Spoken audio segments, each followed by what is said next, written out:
સુરતના રાંદેરમાં વર્ષ 2015માં લાશના 5 ટુકડા કરી ક્રૂર હત્યા કરનાર આરોપી 10 વર્ષે પાકિસ્તાન બોર્ડર પરથી પકડાયો છે।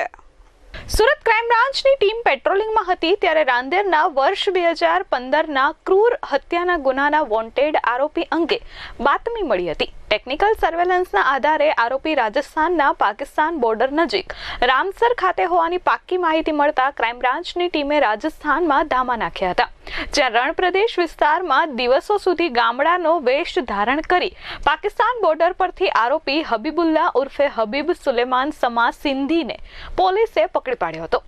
પોલીસના જણાવ્યા પ્રમાણે ફેબ્રુઆરી 2015માં રાંદેર પોલીસને હદમાં લાઇટ એન્કલેવવાળી બાંધકામની જગ્યાએ હત્યાકાંડ થયો હતો।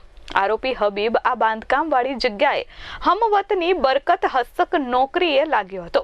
બરકત સિંધીને તેની ઓળખીતી મહિલાએ જણાવ્યું કે તેનો પતિ યુસુફ તેને ખૂબ ત્રાસ આપે છે અને તેની દીકરી સાથે પણ ગંદી હરકતો કરે છે। પતિ યુસુફથી છુટકારો તથા તલાક જોઈએ તેવી વાત મહિલાએ કરતા બરકતે રેહાનાને તેના પતિ યુસુફ સાથે ઉમ્માસાન ભરૂચીની ઇલાઇટ એન્કલેવ નામની સાઇટ પર રાત્રિ દરમિયાન બોલાવી હતી, જ્યાં યુસુફને કુહાડીના 3 ઘા મારી માથું છૂંદી નાખી મોતને ઘાટ ઉતારી દેવાયો હતો।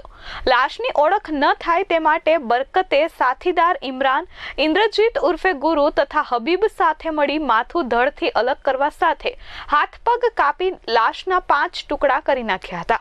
લાશના ટુકડા કોથળામાં ભરી બરકત અને ગુરુ લાશને તાપી નદીમાં ફેંકવા નીકળ્યા હતા। કોઝવે રોડ પર લાશના પોટલા નીચે પડી જતા તેઓ ગભરાઈને નાસી ગયા હતા। રાંદેર પોલીસે ચકચારિત હત્યા કેસમાં બરકત સહિતના અન્ય આરોપીઓને પકડી પાડ્યા હતા, જ્યારે હબીબ છેલ્લા 10 વર્ષથી વોન્ટેડ હતો, જેને ક્રાઇમ બ્રાન્ચે પકડી પાડ્યો છે। Bureau report S24 news Surat.